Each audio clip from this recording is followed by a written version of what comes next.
With training, right, people will be like, do you do weights? Like, do you do like cardio, anything like this? And like, typically for the most part, for the general population, it's like, do some of like that, right? But with nutrition, we are so like extreme.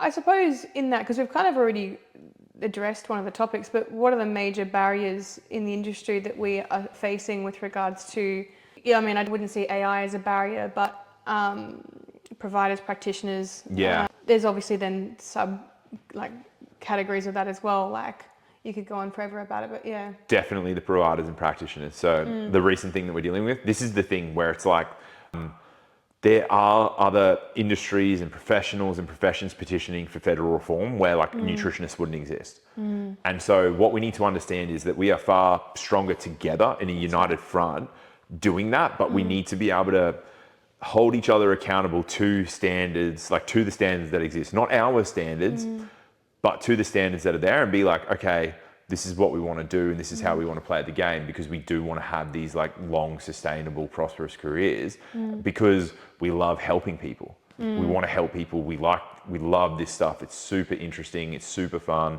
Well, it's part of why you created the comp prep course as well, like, you know, having all these extensions of what we do, because you saw the demand for it and you're going, okay, the issue here is that we've got a lot of people prepping people incorrectly.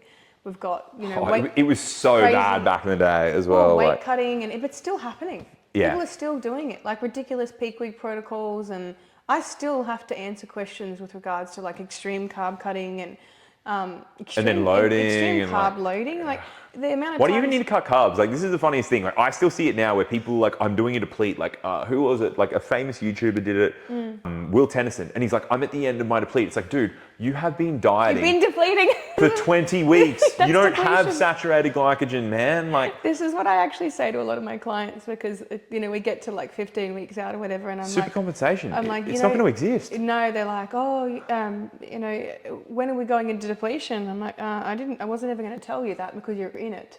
It happens within, you know. You know how you lost like 15 kilos? Yeah, that's because you didn't have enough food to, you know, to be able to keep that weight on. But it's crazy that I think that definitely from a cultural standpoint is that society and clients specifically, they love grabbing onto these really drastic concepts that are easy for them to understand. The whole, you know, it's like the amount of times I'll be in a public space just talking to someone like my nail tech, and what do you do? I'm a nutritionist. Oh, okay. What do you do to look like that? Is it keto? Is it paleo? Is it carnivore? And I'm like, I'm a nutritionist. And I'm just like, still, we're not adding these things together, but we don't do that. Like, you know what, I've heard this thing, I forget what I was watching.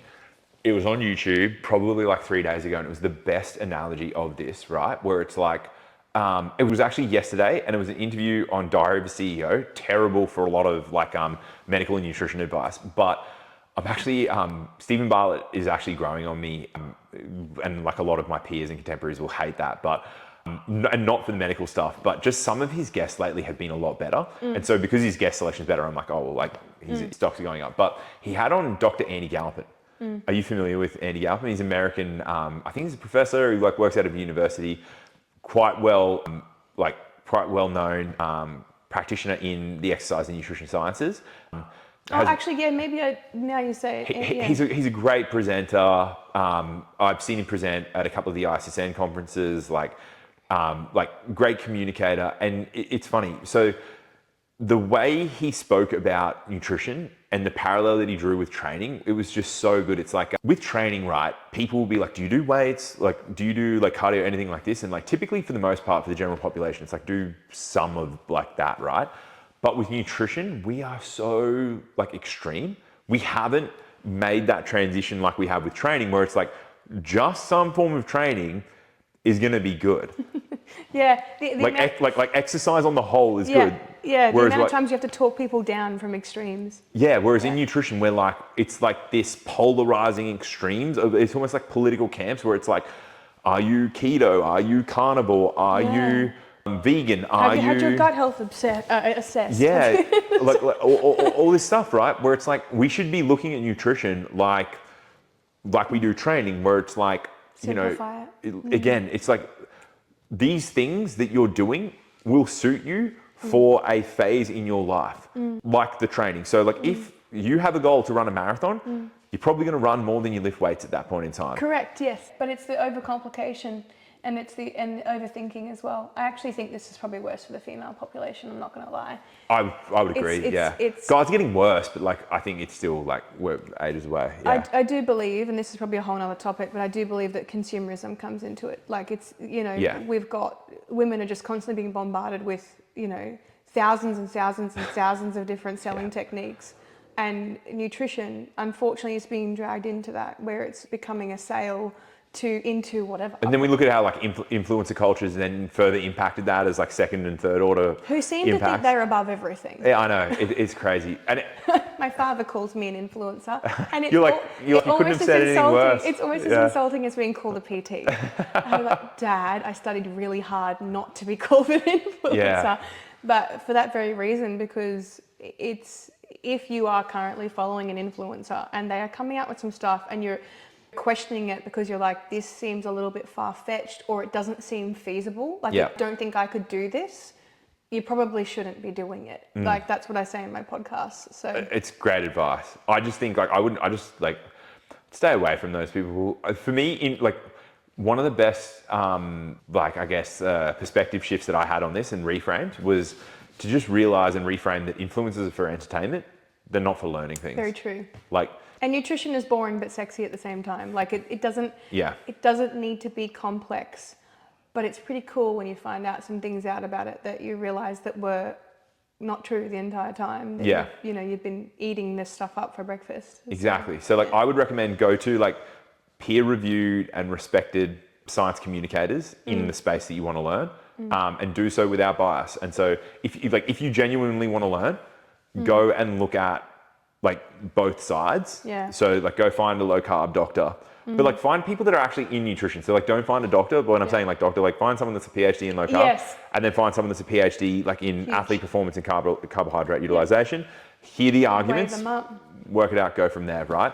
But don't go to an influencer that's the thing that comes to mind is Quade Cooper, going carnivore and keto and stuff. It's these people are athletes. Go to Quade Cooper to learn how to play rugby, or be entertained with rugby. Just because they have doctor before their name doesn't mean they specialise in the area they're talking about, and that's a huge risk. A lot of the time they're chiros. Yeah, doctorate in something, but my sister's got a doctorate in engineering. She wouldn't know the first thing about nutrition. No, and people misrepresent that. Yeah. So definitely I would say we've got providers not being super transparent. We've got practitioners going outside of scope, and then we've got influencers. They're our biggest problem. Yeah. How do we police the providers? We've just got to be upfront about the fact that a Cert 4 and a Level 4 is insufficient. And people have to be okay with being told that, hey, I'm sorry, but that time and money that you've spent, it's not enough. And we got to be, when we're delivering it, we got to be empathetic, and we got to be it sucks. We know, we're here, this is the pathway. You've got two choices. Do you go to a uni degree? Do you come to us? Whatever it is. Do you go to one of the other institutes and providers that we work with where you can study with them as well? You can do that, or do you stop? But that's your choice. Then with the professionals, it got to hold them accountable. We've got our registry, we've got our compliance stuff with our own members. So if someone's out of scope, let us know. We'll look into it. Yeah. We'll take the necessary action. If someone's not with us, then and you know them, have a conversation. We as an association can't do much if they're not with us, but the more members we have, the better impact that we can have at holding everyone to a good standard. And then with the influencers, I don't really know. It's hard. It's the same as going and buying products from certain places. You don't know where they've been made. You've got to do your own research. Exactly. And it's on you sometimes, sadly enough, but there's only so much we can do. Yes. Exactly. In this space. Yeah. Final question. We'll squeeze it in before the team meeting. The girls are, sorry, Carol, in advance. Sorry, team. We love you. What makes a good coach in your eyes? Okay, I have two answers for this. One is what makes a coach based on what the market will reward. And that is your ability to get clients and keep clients in the short term. Client retention, okay. If you can solve that, it doesn't matter if you can solve that, you're going to be fine. Client retention's a problem for me. I actually have, I have people who won't leave. I love you guys, but they just don't. Totally. I was like that as well. Like, It's a good problem to have, but it's more. I had a few, probably not as many as you. No, You're probably it's because I want to work with as many people as possible. yeah. Not volume wise, but more that, okay, I've changed your Impact. life. Yeah. And they just love staying. They're like, I love you so much, I'm not going anywhere. So I would agree, client retention. What do you think actually allows people to retain clients though? Like, You said connection. so like absolutely connection. There's what I would, so there's almost like there's this duality of what I see in the market and what's rewarded versus what I would like to see and be a part of contributing to. So I'll give you the market rewards. So like people would have retention even if they're a shit practitioner and they can't connect that well. But if they cultivate a reputation that people want to have and be a part of and be seen being a part of, even if they're a terrible connector and they're a terrible coach, if you've cultivated that, people are going to be with you and they're going to stay. Yeah, sometimes for the wrong reasons. Exactly, and we see it all the time. Yeah, that's very true. We could drop names, but I'm not going to. Yeah, I'm sure we probably think of half of them are the same, right? There's that. And again, that's where I want to really sort of hone in on. That's what, like, the market will reward that. I don't want to see more of it, but it exists. And no matter what I do or you do, like, it's there. And so, to glaze over it or to not acknowledge it correctly, I feel would be doing a disservice to people because it's there. And if you're truly passionate about it and you want to do the positive stuff, it's going to piss you off a bit. Yeah. Like, why do they succeed? Because they can either connect really well, or they're amazing at sales, or they've cultivated a reputation for themselves amazingly. Whether or not they care about it to the extent that you do doesn't matter. They've succeeded because of those three things. And so you need to understand that like possessing some of those skills is a necessity in order for you to achieve your goals. So that's the short-term stuff. In the long term, I would then say how to not be like shit with money. Right.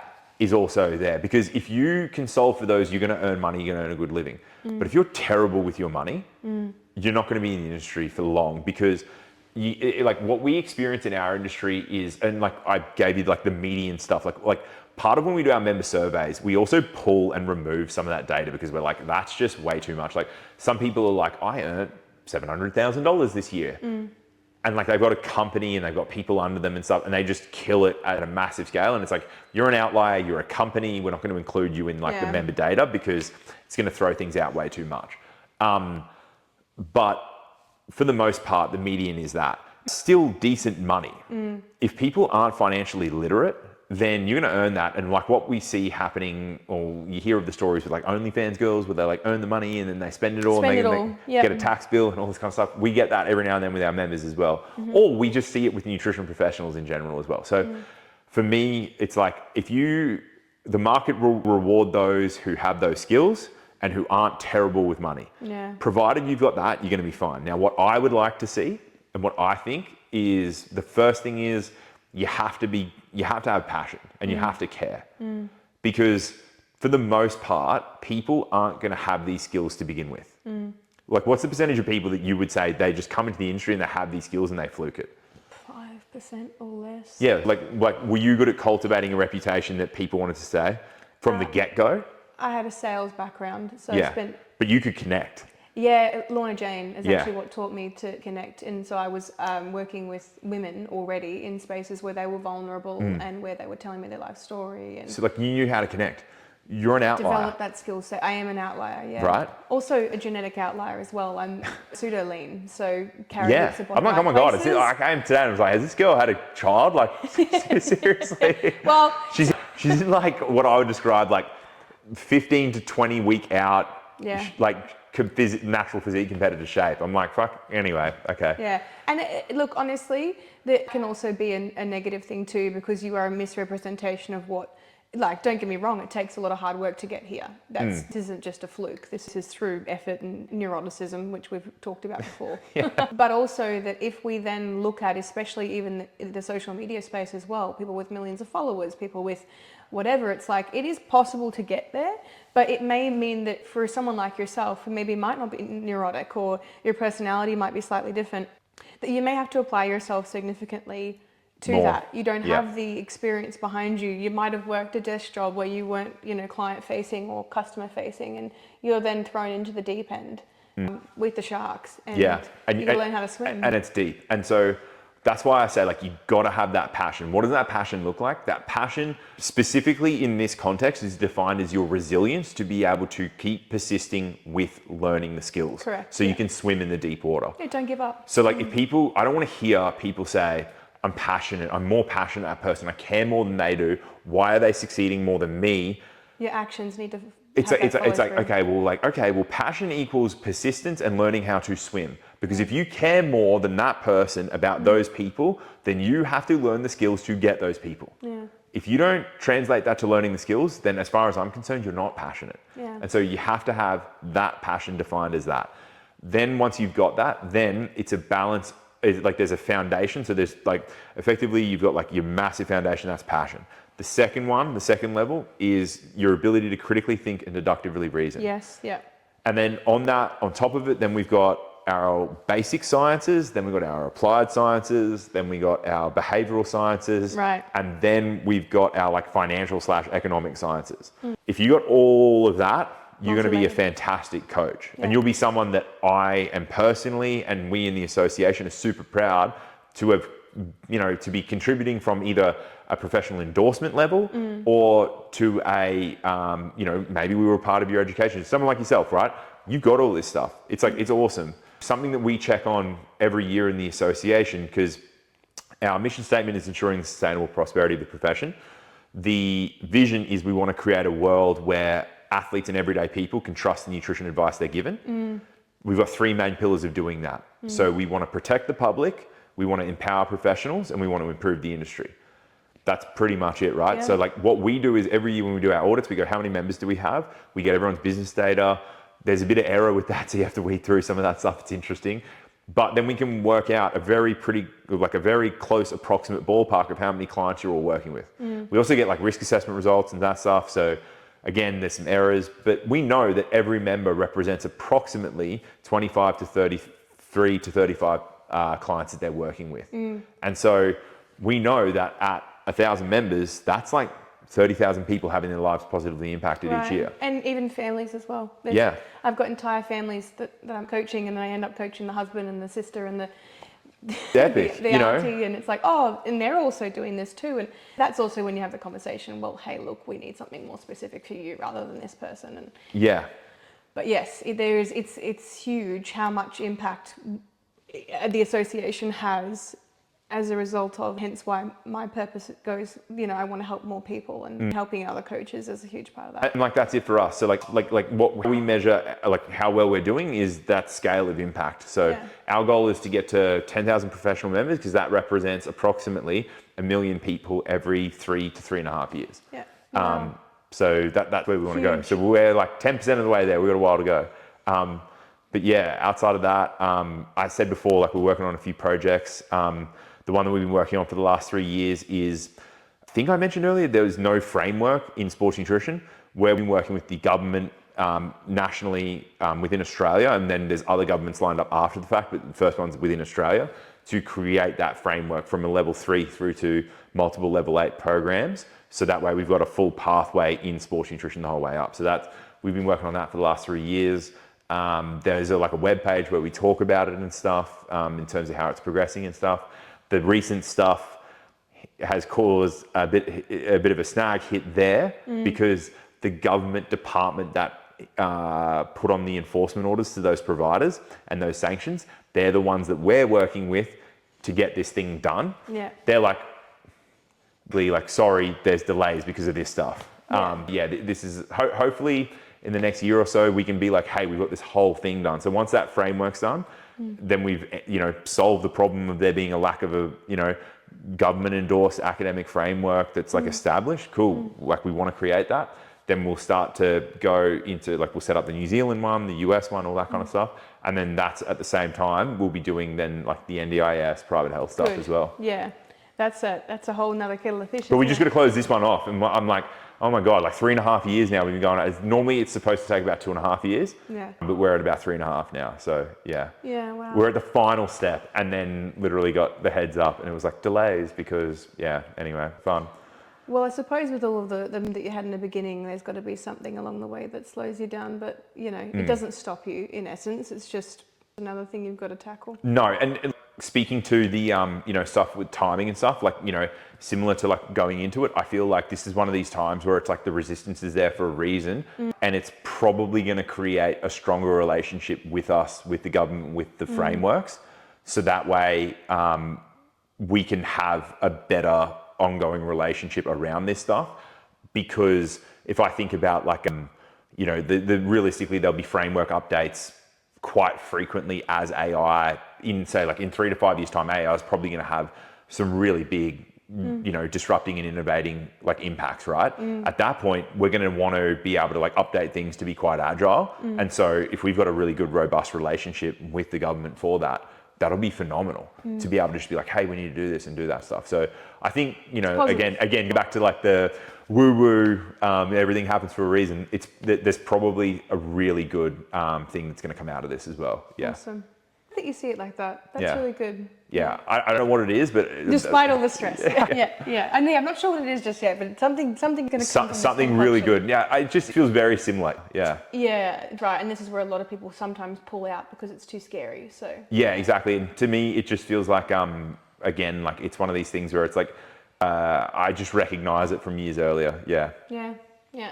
So again, like I'm an outlier. If you can learn this, cool, but like do not run a business based on the feeling or anything like that. Like we've still got this like huge plan, but I just, I have a bit of a feeling that there'll be something really positive that comes out of it on top of what we already have for the plan. Yeah. You're doing things very legitimately and in a way that is honest and transparent. And that's something that, even those who registered or studied with the association have always appreciated. And it's something that it brings us all together. So yeah, and that's what we want. As we progress now, like the next steps is just growing the community, getting the community closer, having everyone support everyone. That's the goal. Yeah. How cool.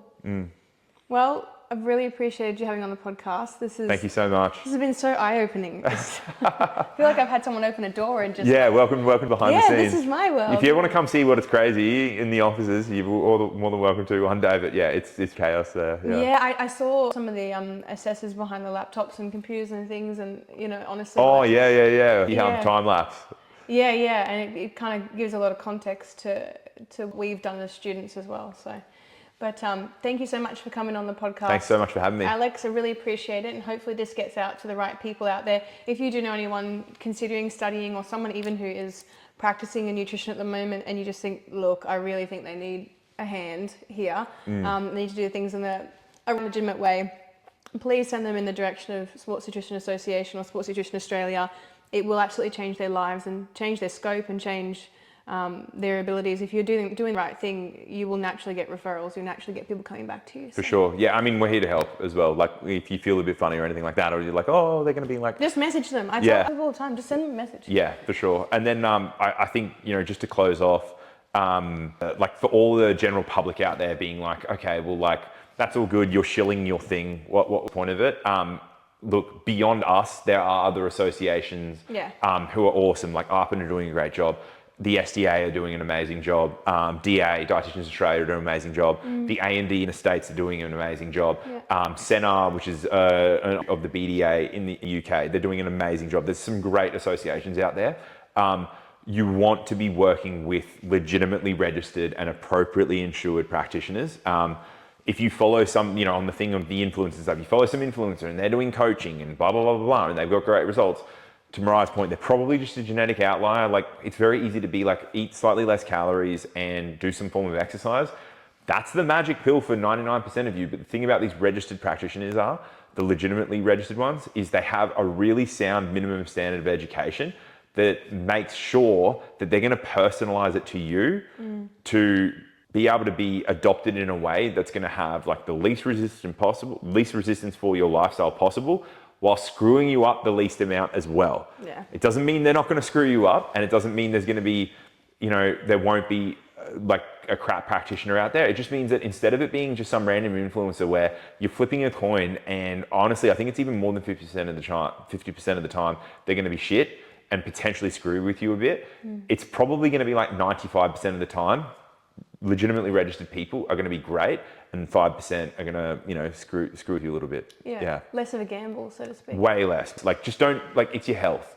There's a reason why there's the second and third order consequences I was speaking about, where there's fines and prison time and there's claims and all this kind of stuff. And people are like, oh, we don't hear of claims. It's like, yeah, they settle as non-disclosure and non-disparagement. So no one talks about them. It's happening all the time. Yeah, they happen frequently. So check out the registries, work with the legitimately registered people.